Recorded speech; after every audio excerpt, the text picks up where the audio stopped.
Who is Nicolas Cage? What is Nicolas Cage? When is Nicolas Cage? Where is Nicolas Cage? Why is Nicolas Cage? And how is Nicolas Cage? Join us as we try to explain the unexplainable. Each episode will be a mini documentary on a different Nicolas Cage film, populated with exclusive interviews from the directors and/or writers. And it's through their eyes that we get inside the mind of an actor who has baffled critics, fascinated the internet, and may be a Civil War vampire. This is the oral history of Nicolas Cage.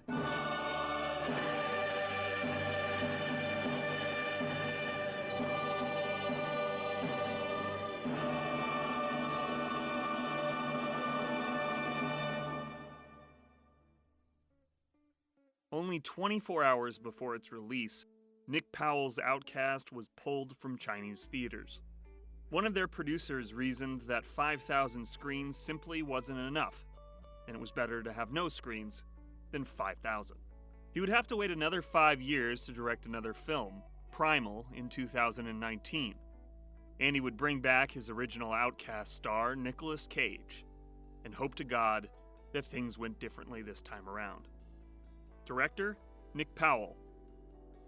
I had a friend who had just directed some action for out in China and Malaysia and stuff, and he said, I've got a colleague who's basically looking to do a thriller right now. I had a script that he was interested in doing, and for some reason, he basically he read the script, said, I really like the script, can you change the whole premise? I said, well, that's not going to work because that's a totally different script, and then he basically came back and said, look, do you mind if I send you a project that I think I can get going? And he sent me a project, which was Primal. I didn't know at the time he'd had the project for over 20 years. He'd had the script for over 20 years. It read a little bit dated, but I saw there was a lot of fun in it. I thought, hey, it's kind of reminiscent of a number of different projects. I thought it could be fun. And, when I read it, I thought, this is actually something that Nick would be very good for, Nick Cage. And, Nick and I had spoken after the debacle that was Outcast, that we should do something together again where we weren't sort of led by a crazy producer who basically, wanted to have creative control even though he didn't understand what was going on. So I sent this to Nick, and Nick said, yeah, I'll do it with you. Let's go. I like it. So basically, that was the journey for this one, and luckily the producer that sent it to me had already supposedly, and this is the cost of dealing with producers who may not be quite up to what you'd hope to be dealing with. Again, I've got the movie's greenlit if we can get one of these 5 or 6 actors that, and they gave me a list of actors, and it was all the usual suspects in these kind of indie movies. You're sort of your Bruce Willis, your John Travoltas, Nick Cage, these kind of guys. And I'd already read it thinking of Nick. So when he gave me a list and said, look, if we can get one of these actors attached, then we're green-lit to go. It's one of those sort of, I read it, thought of Nick immediately, sent it to Nick. Nick read it, he went, yeah, I see exactly why you thought of me. I really like the idea of it. It's something that I'd like to try and explore as a character. Basically, from that point of view, and also the fact that supposedly at that point it was ready to go immediately, so we knew what we sort of, okay, well let's go and do this, and let's get moving on it, and we both liked it a lot. So in terms of, as I said, the genre that it is, and knowing what it is, there's only so much you can do to elevate a genre pick that unless you have a massive budget and rewrite time and everything else. And so it was a fun movie for both of us. It was just, hey, let's go and enjoy making a movie together instead of what we had the first time. So I called up the producer and said, hey, when do we start? He went, oh, give me a few months to try and get stuff together. Again, one of these sort of procedures where it'll be ready to shoot in 2 or 3 months, then it's going to be 5 or 6 months, and it's going to be 8 to 10 months, and it was one of those again. Unfortunately, I haven't had a lot of luck. There were a number of other factors. Obviously we were shooting in Puerto Rico and the hurricane happened, which kind of put things back a little bit. And so there were some of those factors, as well as the fact that the producer didn't have what he said he had at the beginning. So, again, Nick and I ended up sort of waiting for close to, I guess, almost a year before we actually started shooting from when Nick said yes. And Nick was ready to leave a number of times, but basically said he still wanted to work with me. So, it was more to do with the fact that, hey, when are we happening? And the producer would tell him, we're going in a couple of months, and so Nick would sort of delay a project that he was going to do, and then obviously we wouldn't go, and then Nick was getting upset because he was delaying other people based on our project. So it was more to do with the fact that he had a few projects lined up to do, and he was trying to get ours to fit in because we wanted to work together again. I don't think there was ever any sort of real I'm leaving, I'm gone. It was just more of a guys, if you don't sort of give me dates here, I've got to go and do something else. This is kind of getting a little bit, and it happened maybe 4 or 5 times throughout the period. So it was understandable that both Nick and I got a little frustrated with the process at that point. But it was one of those shows where you're putting everything on hold, turning down work, and it's not working again. So I've unfortunately had too many dealings with that kind of project. What happened in the end was a producer in Puerto Rico took over, and he pulled it all together very quickly. He just said, okay, let's not deal with the people that were already there. Let's move forward and sort of, get straight into this. And if we do that, I can make it happen really quick. And he did. He was very good, very true to his word. And basically he became the main producer on the movie, took over the whole thing, and got it made, got the funding very quickly. In an interview with Salon, Nicolas Cage detailed the plot of Primal. It's the story of a big game hunter, but he's not the kind of hunter who puts animals down. He captures wild, exotic animals and he sells them to zoos. He's trying to transport his animals to a zoo aboard a ship. I play this big game hunter. But lo and behold, on the ship along with me is a mercenary killer, a highly trained, extremely dangerous man. I mean, in the script originally, I believe, if I'm not mistaken, because we did a bit of rewriting, I believe he was from New York or somewhere. I said to Nick, look, it doesn't matter where you came from at the beginning, in this movie. It's not about being a New York hunter or being a. So rather than mess around trying to get accents and things and making it feel, like, okay, he's doing a New York accent now. Let's just, where do you want to play it from? What's the easy? He said, let's just do Long Beach. Then I don't have to mess about with accents and everything else. And Nick arrived a few days early. We'd spoken before, of course, communicated by email and spoken on the phone and everything about the character and what we were doing and schedule and that kind of thing to try and keep it all together. So because he was literally walking off a movie. When I say walking off, he was finishing a movie, I think in Colombia. And he flew to us directly from Colombia, having just finished the day before or something, or 2 days before, and flew to our set and went through the process of wardrobe and everything else with him, and trying to get him sort of acclimatized to Puerto Rico, which wasn't so difficult after Colombia, but he basically came in a few days early. We sat down and went through the whole script essentially, because Nick always comes with ideas. And he'll sit there, he's like, this scene here, I think it's really great, but what about if there's a little bit here where I'd love to try and do, and he'll suggest something, and I'll go, that seems, let's give that one a try, but I think the other one's too big. I think it's going to be, let's keep this, and because we were looking for those elements which were fun as well. We knew not to take ourselves too seriously.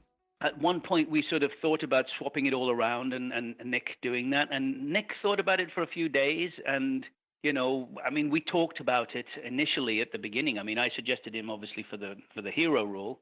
Because, that role is a really good sort of anti-hero, gray.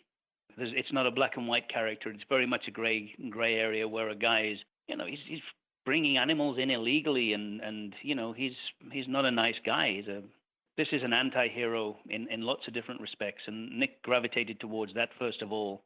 At one point, we did talk about him playing the bad guy. We were sort of, the previous producer was trying to get a big name to play opposite Nick, and they weren't responding to the 2 or 3 people he went to. First of all, we didn't have the budget, so it was never a real scenario, but. He started talking about some very big names to play opposite Nick, and I was always, maybe we should reverse it and get Nick to play the bad guy. And I had a chat with Nick about it. He says, look, I'm willing to do it if you'd like me to do it. I prefer to stay with Frank, but if you think that's going to help us and it's going to, sort of, because he said it's interesting to him as a character, for sure. I mean, he wouldn't do it if it wasn't interesting to him. So we did consider it, but in the end, it was definitely, I thought Nick was more Frank than he was Loeffler. Well, Nick sort of sees a scene and he thinks, okay, that I like the idea of the way so-and-so in this movie played that kind of thing there. Are you okay with it? And I'll go, yeah, give that a try. And we'll, and if it's not, well, okay, tone that one down a little bit, try this, and he'll try it. And then, hey, what about this if we change this line to this? And so there's a lot of different characters. I mean, there's definitely some sort of Bogart in there. There's maybe a little Cagney in there. There's a few characters that he sort of saw this.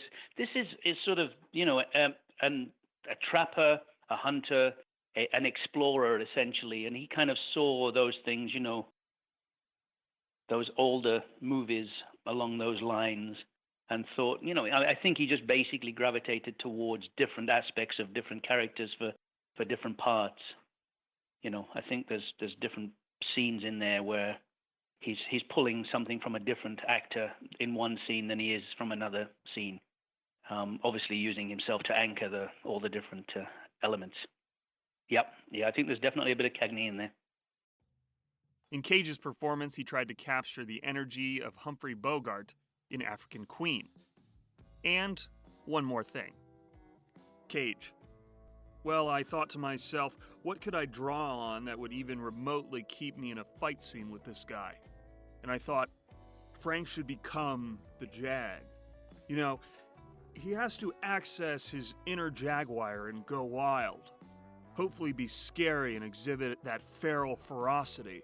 That was the only kind of strength Frank had. So I was thinking about the Jag itself. I never got to work with the Jag. That was obviously CGI. But thinking about my memories of cats, watching cats. Most of my experiences with cats have been really beautiful. But I was trying to draw something from that.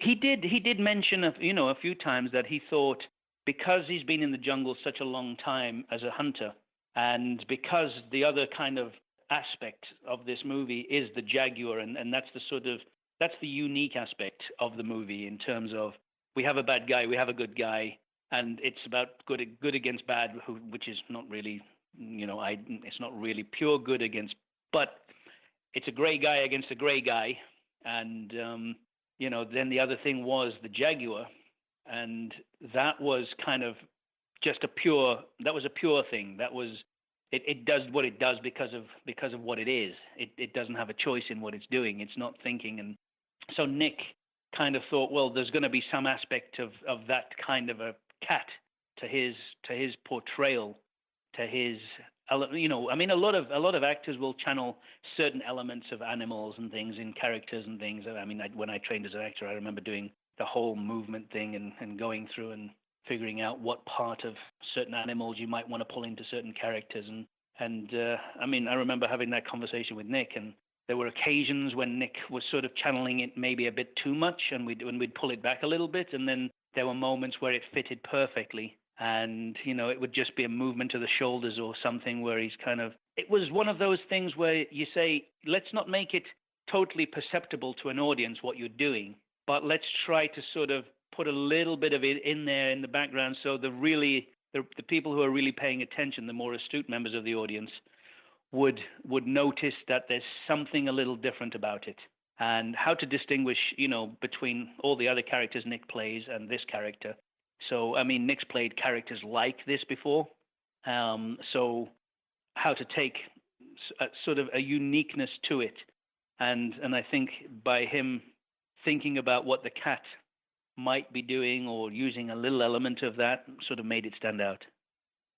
Oh, it was more about the way the cat moved. In the fights and things where, he pounces on Loeffler when Loeffler's got the gun and coming up and sort of pouncing. And it was little moments where you go, it's kind of the cat. It's also Nick's character, but it's that sort of aggression when you're fighting for your life and everything else. And he was using certain elements of it in mostly in the fights, also some of the way he would sneak around the ship and try to sort of sneak up on the animals and, to recage them. So, he would use, it was more about the physical elements of the cat. Oh, there were a few times when he was moving with the cat in the same shot and everything else, and he would sort of, it was a little bit, in the shoulders and things. That's the beauty of experimentation, the beauty of having a little bit of time on camera, where you can say that seemed just a little too much. I think it felt a bit too sort of self-conscious in a way. And he'd go and try it a different way, and we'd try it a different way, and that's the one that there's just a little amount of it. It feels really good. Sometimes you have to go big to sort of pull it back, and sometimes you've got to go the other way. And this was one of those moments. As I said, there were a few little moments in there where we, Nick tried something. I mean, I'm all for Nick giving him the time and the chance to experiment. But at the end, we when you get in the edit suite, that's not going to fit with the rest of the elements that you're putting together for his character. And he knew that. I mean, that was the thing, is that you don't have to say too much to Nick. He's very, very professional. And you go, oh, I think that was a little bit bigger than you were doing in the other scenes. And, it kind of stands out a bit. Oh, yeah, okay, no problem. And you're on to the next thing. Yes, yeah, we thought that was fun. I mean, and again, it's one of those things where Nick Cage says, hey, I've got a nice cage for you. And it's a play. I mean, we're just enjoying the fun of it. And I thought that people who like this kind of movie are going to enjoy those moments, which are, they're a little bit. It's not like we're trying to hide anything from anybody. When this was about, as I said, having fun and making the audience smile. And those were those kind of moments where Nick turns around and says, "I've got a nice cage for you." And then Nick Cage in a cage. I mean, it's not Frank the character that people would be laughing at that point. It's or smiling at. It's the fact that again, you see the irony of Nick Cage in a cage. It's an extra sort of little bit of an Easter egg for audiences to sort of look at it and sort of just enjoy beyond what's already happening in the movie. Take it easy with my cat! What is it? White Jag, maybe 400 pounds. I have hit the mother load. Put it mother load. I think this one's going to the highest bidder. So nice to see American faces. Marine Commando. Under arrest for crimes against humanity. Seizures can happen without warning. My radio will be on 24 hours. Dr. Taylor. The man that we're looking for is a mercenary assassin, a professional killer. Loeffler let most of the animals out.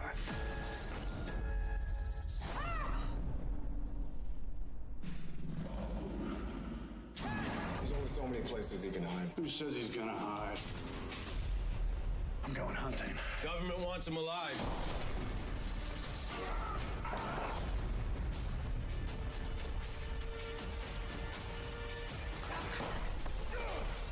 If you see Loeffler, put a bullet in him. And the same goes for the cat. You kill my cat, I'll blow your head off. Got a real nice cage for you. Rated R.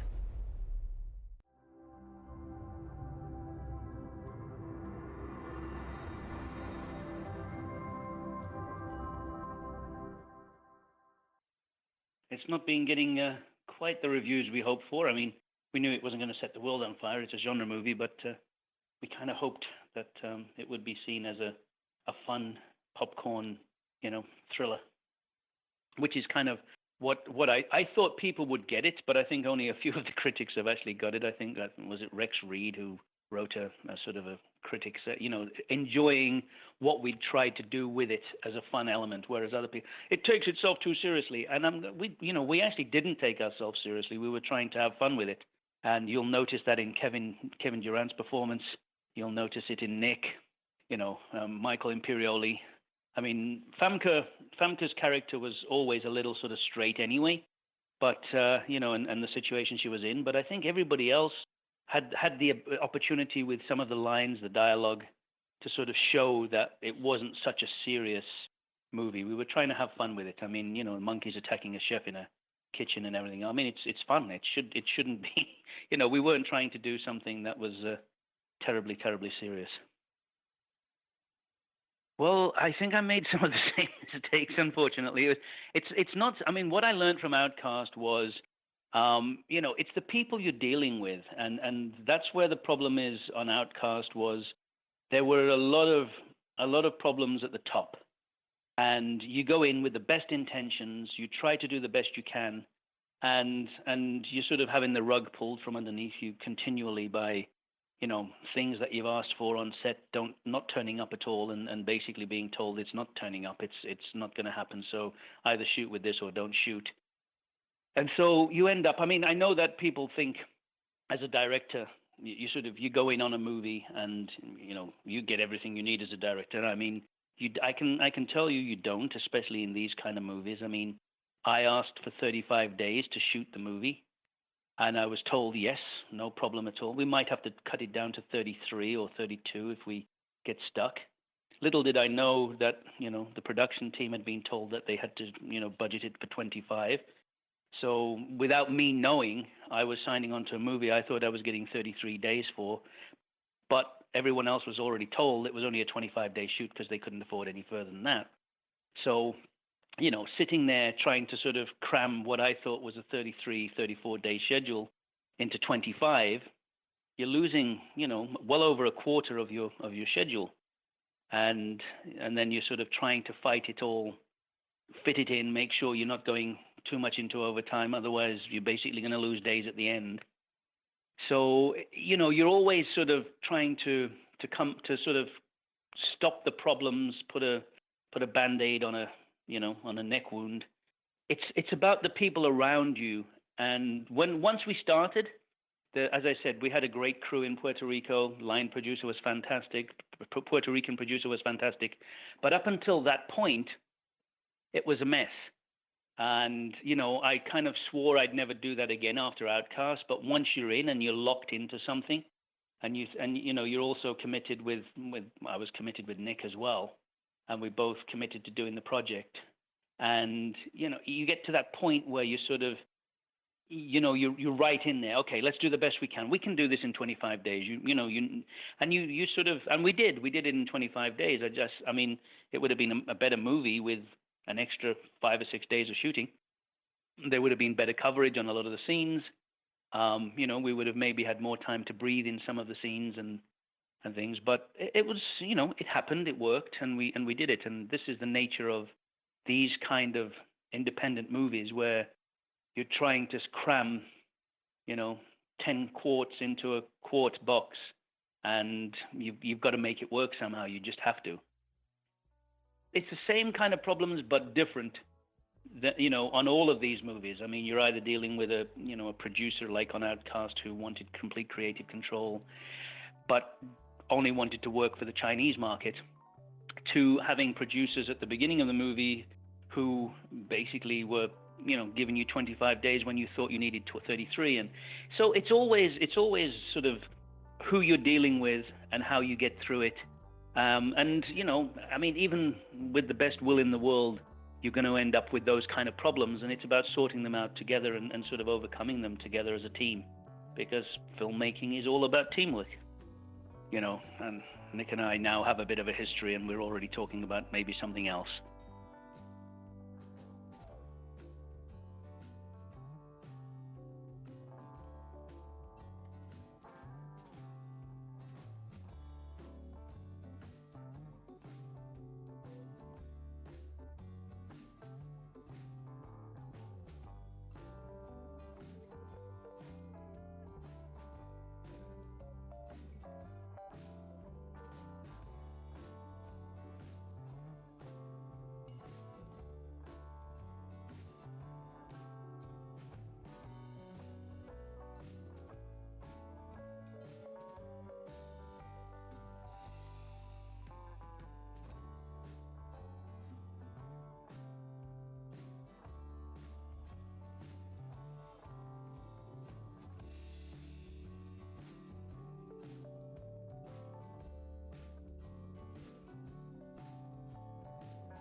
there were two ways to do that, which was, and I know there was sort of a certain element, a certain section of the sort of higher ups, shall I say, were talking. Well, Nick can't release the cage. He can't release the cat from the cage because then it's like a murder, and he's got to be a good guy at the end. And I said, no, but Nick, that's not Nick's character. Nick, this guy has just. I think the audience will be appreciative of the fact that he's giving the cat something to eat, and is getting rid of a problem, and it all appears to everyone that the cat just happened to have managed to get free and eat this bad guy.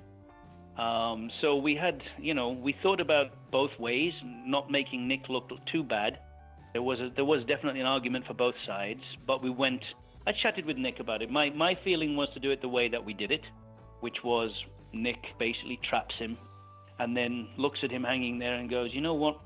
Okay, if we let you go, or you get to jail, you're going to break out again kind of feeling. And so he basically opened the door for the cat and let the cat have some fun, which I thought was the right way to do it. It was dark, but it was humorous at the same time.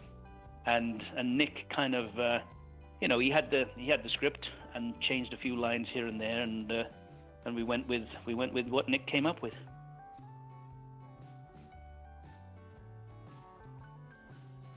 The parrot was difficult for everyone.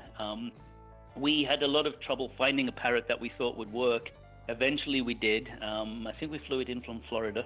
It was an ex kind of either Universal Studios parrot or something like that did a lot of those animal shows. With two trainers, they read the script. They said the parrot could do everything. They turned up and started training the parrot. And I mean, animals are animals. You're always gonna come up against problems if it's having a bad day, doesn't want to do something.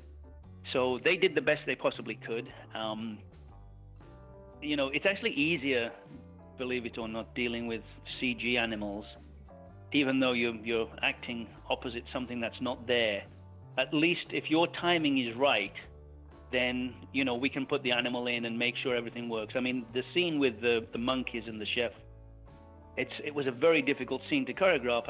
Okay, now this monkey's leaping from here at the same time. You're trying to swat this left shoulder with your right hand, and then you're turning around here so that the monkey's coming from the other direction at the same time. So you plan it all out. You shoot it in you're doing VFX passes. You're doing, 2 or 3 different VFX passes plus an acting pass and you're doing all this stuff, which takes a lot of time, which always makes it difficult when you've got a very tight schedule for this kind of movie, and you're doing lots of extra shots because of the VFX requirements. But when you have a live animal like a parrot, and the parrot just needs to lift its wings and open its beak. It didn't speak very much at all, so a lot of it was obviously added.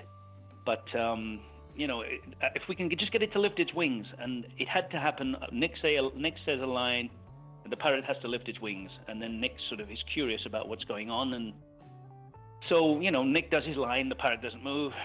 Nick does his line, the parrot doesn't move. We got, okay, let's go a little closer and get the animal trainers a little closer so they can maybe give him the, Nick does his line, it doesn't move. So, Nick, can you just say your line 3 or 4 times over and over, and we'll try to get the parrot to react to it, it's difficult when you're trying to get the beginning intention of something to motivate something else, and you're doing it 3 or 4 times in a loop, saying the line. All of a sudden it starts to lose its meaning, and so Nick's trying his best. He's getting frustrated, and he does it 3 or 4 times. The parrot doesn't do anything, so then you have to, okay, let's just cut. Let's take the parrot over there for a few minutes, try and train him a little bit more, and we'll come back to it. And then you get one that almost works, and you go, well, we don't have enough time to try another one, so I think I can cut around it. Let me go and watch all the footage again. Yeah, okay, if I cut right at that point, I can get around, and then I can put because if you have the parrot and Nick in the same shot, and, one of them, they both have to be doing the same thing, the right thing at the same time. So, it's about sort of, and that also feels a lot more real when you have both of them in the same shot, as opposed to just having to cut away to a parrot doing something, cut back to Nick. So I was always trying to make it feel more real and more organic. So I'd always try for the sort of top option first in terms of both of them together in the same shot, so it looks very real and very natural. And then you end up always having to put an extra camera on it just to isolate it in case halfway through the line it does the right move, and then Nick quickly sort of takes that leap and sort of, okay, jumps to the next line. Even though he's only halfway through the first line, he jumps to the next line because he knows that we'll be cutting from the parrot to him saying the line, and So it was difficult. I mean, it's not crazy, but it's definitely a lot slower than working with actors, and even slower than working with CG animals. And we only had 3.5 days to shoot about 6 days work on that ship because they were in at port. We used two. We used one for the exterior, which was actually a working ship. Then basically we managed to get them at a time when they were doing some maintenance on the ship, and so they had to dock for 3.5 days to do the maintenance. And we sort of said, okay, we'll take those 3.5 days. Can we have some more time? No, it cost us too much money to be sitting at dock. So we ended up shooting all the exterior stuff that I thought was a 5 or 6 day shoot in 3.5 days on the deck of the one ship. And then we used all the interiors were on another ship that was about to be dismantled. It was an old ship that was a sort of, again, a working ship. It was a pipe laying ship, and sort of a massive working barge. And that had all the texture and everything that we thought would make a perfect backdrop to this kind of thriller.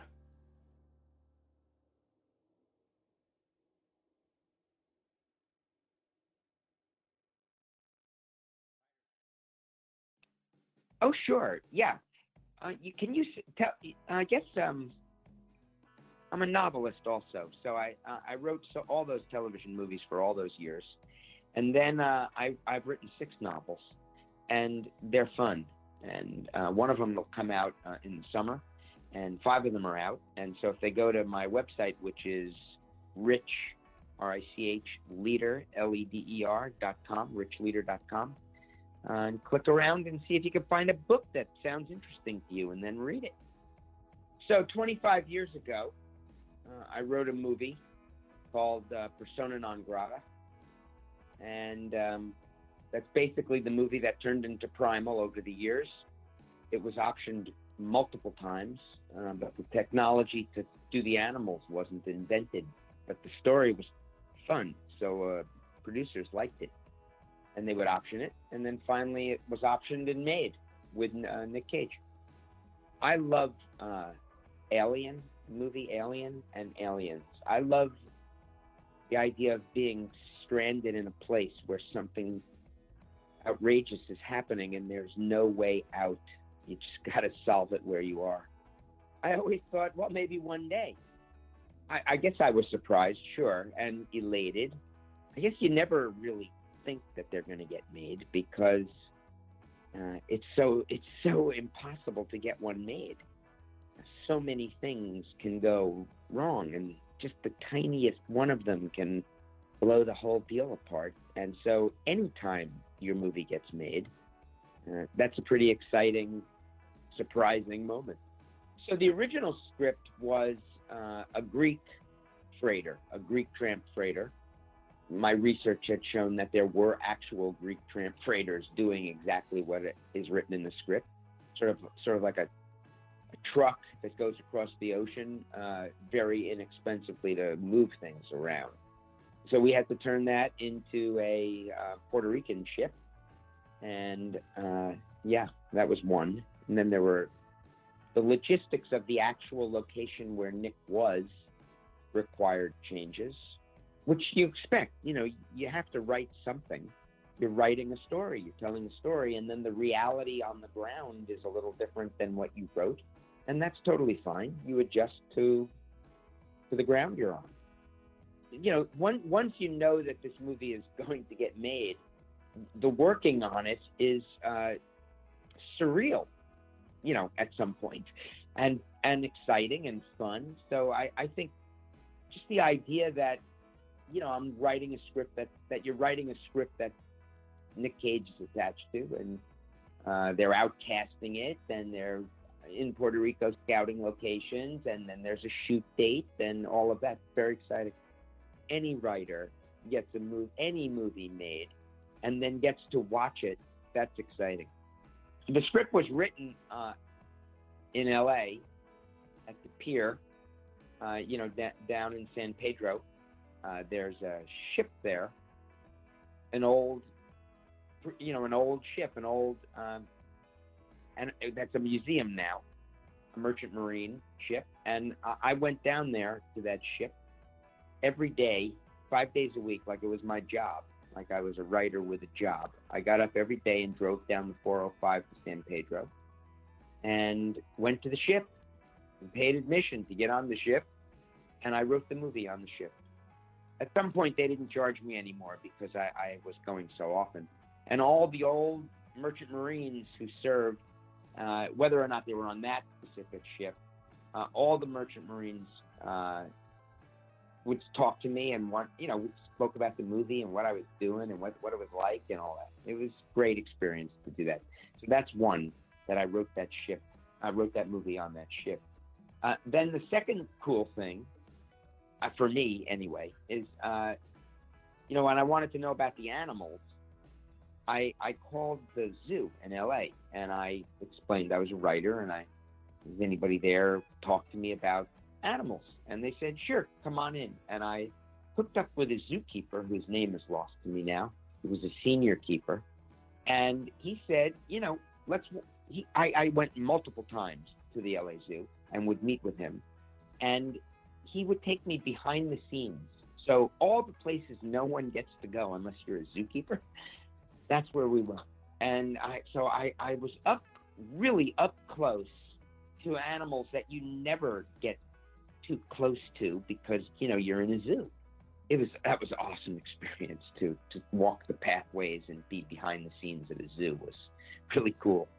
No, it doesn't bring any ego to the task at hand, which is to get the script as good as it can be, which is the same as me. So we work together great. I want all the best notes in the script.